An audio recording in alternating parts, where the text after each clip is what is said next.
Sveiki, mano kanalo žiūrovai. Šiandieną pakalbėsim apie vieną tokią problemą, su kuria susiduria daugelis besimokančių anglų kalbos. Tai yra skirtumas tarp rašybos ir tarimo.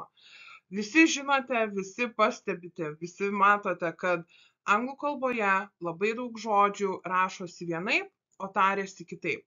Ką daryti, kaip nepasimesti, kaip išmokti, kaip pagerinti šitą sąsają, kad mūsų galvose, kalbant, rašant, skaitant, kuo mažiau klaidų darytume būtent dėl skirtingos rašybos ir skirtingo tarimo. Taigi turiu jums keletą patarimų. Pirmas patarimas tai yra fonetinės žinios. Tam, kad taisyklingai perskaityti arba taisyklingai kalbėti taip pat, ar ne, nes mes žodyne ar mokydamiesi žodį ne visada išgirstame jo tarimą ir kartais tenka skaityti tą tarimą iš transkripcijos, tokių tarsi raidžių, kuriomis yra užrašomas angliškas tarimas. Nebūtinai angliškas, ne, bet mes kalbame apie anglų kalbą. Taigi tos fonetinės žinios, kaip kiekvienas garsas tariasi, kaip tą garsą ištarti taisyklingai, kaip tie garsai, tarkim, dera vienas su kitu, kaip jie tarpusavyje sulimpa ir sukimba ir kaip ištarti, ar ne, tokį garsų derinį taisyklingai, tam yra reikalingos įvairios fonetinės žinios, ar ne? Tai fonetinių žinių galima gauti įvairiai. Dažnai būna priekyje, vadovėlio priekyje, arba dažnai būna kažkokių tai, tarkim, kalbos knygelių ar ne, pokalbių knygelių priekyje parašyta visa ta informacija ir tenai galima pasižiūrėti ir pasidomėti. O šio video pabaigoje truputėlį pristatysiu ir savo tarimo kursą, tai tenai taip pat galima bus sužinoti šias fonetinės gudrybės, kurios jums padės būtent iškilus tokiai problemai. Keliaukim toliau. Kas dar yra svarbu? Dar yra svarbu prie tų visų fonetinių žinių ir skaitimo taisyklės. Kiekvienoje kalboje yra tam tikrų taisyklių, kurios nurodo, kaip yra skaitomi vienokie ar kitokie žodžiai, kaip yra skaitomi tam tikri raidžių deriniai, ar ne? Ir vėlgi, jeigu jūs naudojatės vadovėliais, jeigu jūs naudojatės kažkokiom tai knygom, tai visur ten priekyje, pabaigoje galima rasti prie fonetinių žinių ir kai kurias skaitimo taisyklės. Kokiu, tarkim, kaip skaitomas viena ar kita raidė, jeigu jinai būna parašyta priekyje, jeigu jinai būna parašyta derinyje su kažkokiu kitokiu balsiu ar priebalsiu, tai visą tai galima rasti. Toliau, labai svarbus dalykas, vienas iš svarbiausių tikriausiai dalykų, tai yra tarimo praktika. Mes galime žinoti teoriją, mes galime teoriškai žinoti, kaip vienas ar kitas garsas yra tariamas, kaip perskaityti vieną ar kitą žodį, tačiau viena yra žinoti, kita yra jau visą tai taikyti praktiškai. Ir tarimo praktika, kuo daugiau kartojimo, kuo daugiau kalbėjimo, kuo daugiau sakymo tų pačių garsų, tuo lengviau yra viską ištarti ir, tuo pačiu mes lengviau ir tariame žodžius. Mūsų kalbos padargai, šitą sakau labai labai dažnai, mūsų lietuvių, ne, kalbos padargai yra prisitaikę prie kitokios kalbos. Mes daug metų kalbame lietuviškai ir lietuvių kalboje, nors yra dauguma garsų tokių pat kaip ir anglų kalboje, tačiau tie garsų deriniai, tie dvigarsiai, yra kai kurie garsai, kurių lietuvių kalboje net nėra ir juos ištarti yra labai sunku. Sunku tik todėl, kad neįprasta, nesunku todėl, kad būtų neįmanoma ištarti, ar ne?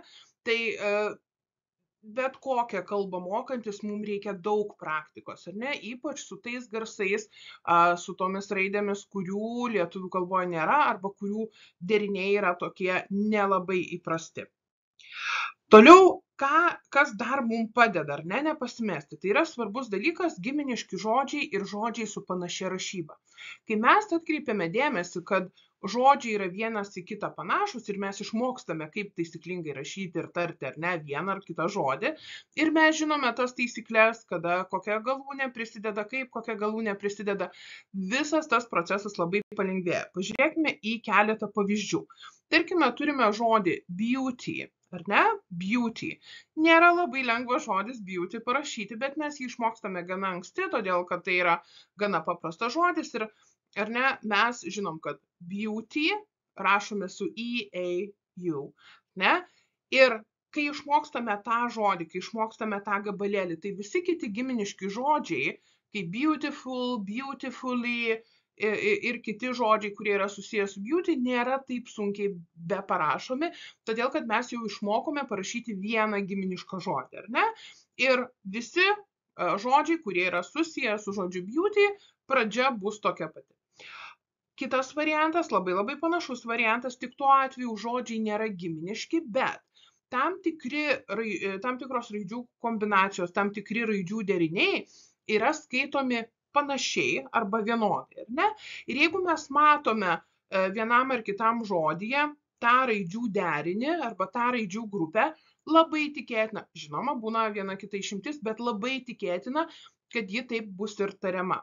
Tarkim, čia turim keletą visiškai nesusijusių žodžių, bet jie, atkreipkite dėmesį, turi panašią, ar ne, pabaigoje panašų raidžių derinį. Ir jie tariami labai panašiai visa ta galūnė. Literature, temperature, signature. Literature, literatūra, temperature, temperatūra ir signature, parašas. Ir atkreipkite dėmesį, ta pati galūnė, jinai yra tariama labai panašiai. Ir daug yra tokių žodžių. Ir kartais būna, kad mes išmokstame vieną žodį ir kuo daugiau tokių žodžių žinome, mes numanome, kad būtent tas raidžių derinys bus skaitomas taip pat. Toliau, kuo daugiau skaitimo. Tai yra labai susiję ir su tarimo praktika, ir su tuo, ką aš ką tik pasakiau, panašių raidžių derinių ieškojimu. Jeigu mes skaitome ir ypač jeigu skaitome garsiai, tai mes randame ir naujų žodžių ir mes išmokstame pamatyti, ar ne, tuos jau žodžius, kuriuos mes mokame tarti ir pamatyti tuos žodžius, kurie rašosi galbūt panašiai ir yra panašiai tariami. Tai iš skaitimo praktikos mes atrandame kuo daugiau tokių pavyzdžių ir kuo daugiau jų randame, tuo geriau mums sekasi nepasimesti tarp rašybos ir skaitimo. Toliau kitas labai paprastas dalykas, išnaudokite technologijas.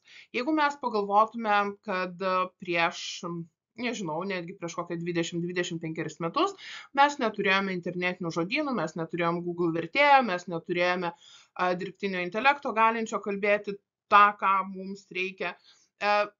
Mes turėjome visko mokytis iš knygos, mes turėjome žodyną, kur reikėjo perskaityti parašytą tarimą ar ne, mes turėjome kažkokius tai įrašus, kur galėjom pasitikrinti, bet ne visada buvo galima surasti tą žodį, kurio mums reikia, ar ne, arba gauti iš kažkur ištartą tą žodį, kurio mums reikia.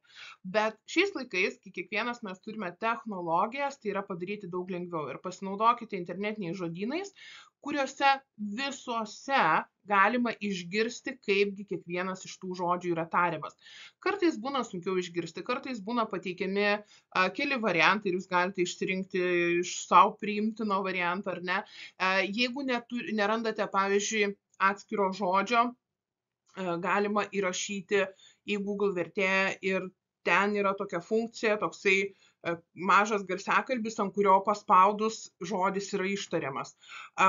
Kitas pavyzdys yra, tarkim, svetainė, kurią mes naudojam savo kursuose, tai yra Quizlet, kur taip pat prie kiekvieno angliško žodžio yra nedidelis garsiakalbis, ant jo paspaudus galima išgirsti, kaip tas angliškas žodis yra tariamas.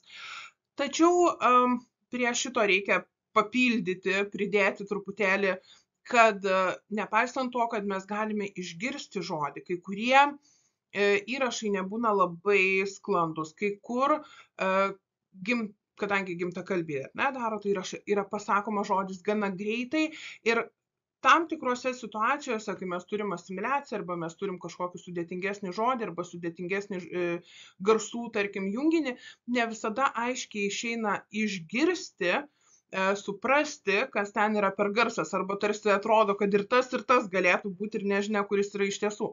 Tai tokiu atveju visada reikia pasitikrinti su užrašyta transkripcija, ne? Tai yra užrašytas žodis, kaip jis yra tariamas. Taigi, technologijom pasitikim, bet taip pat jas karts nuo karto ir pasitikrinam. Toliau, kartais būna tokia situacija, ne, mes žodžius galime pasižiūrėti, mes galim pasižiūrėti transkripciją, tačiau kartais, jeigu mes kalbėtumėm apie tarimą ar ne, arba skaitimą tų įdomesnių žodžių arba frazių arba sakinių, tai kartais vis dėlto reikalinga yra mokytojo pagalba ir nebijokite, tikrai daugelis mokytojų gali jum pasiūlyti ar ne, arba su kai kuriais mokytojais galite tikriausiai užsisakyti pamoką ir būtent su tuo tikslu, ar ne, pasitarti dėl tarimo, pasiaiškinti dėl tarimo, pasikonsultuoti, galbūt kažką tai perskaityti, kad mokytojas pakoreguotų jūsų tarimą truputėlį, pakoreguotų, ar teisingai skaitote, ar gerai atpažįstate tuos jums reikalingus garsus, ar mokate, žinote, kaip perskaityti tam tikrus žodžius, nes kartais mums atrodo vienaip, ar ne, mūsų ausiai atrodo vienaip, mums atrodo, kad mes tarėme vienaip, bet reikia to tokio patvirtinimo iš kito žmogaus.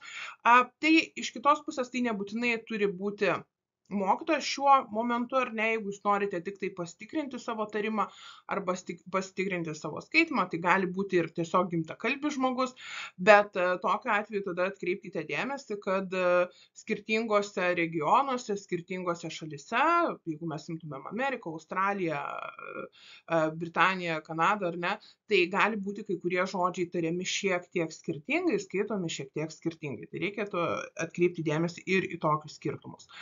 O kaip jau ir minėjau, noriu tuo pačiu jūs pakviesti pasidomėti mano tarimo kursu, kuriame aš jūs supažindinsiu ir su visais anglų kalbos garsais, priebalsiais, balsiais, dvibalsiais, pakalbėsiu apie kirčio svarbą, apie toną sakinio, apie dažniausiai pasitaikančias klaidas, apie tokius dalykus kaip kalbos sklandumas ir kaip kalbėti sklandžiai, jungiant garsus, neskemenuojant, derinant vieną prie kito, apie dažniausiai pasitaikančius sunkumus.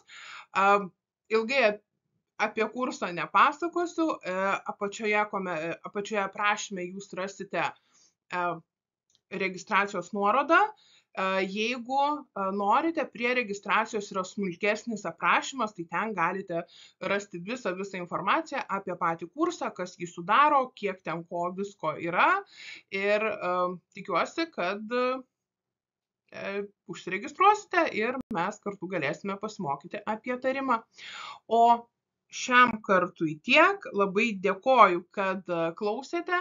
Jeigu dar nesate užsiprenumeravę mano kanalo, tai spauskite subscribe mygtuką. Labai padėsite man paspaudę like mygtuką ir neneikšti į viršų, todėl kad tada video yra siūlomas ir kitiems žiūrovam. Linkiu jum gero savaitgalio ir geros savaitės ir pasimatysime kitą kartą. Bye bye.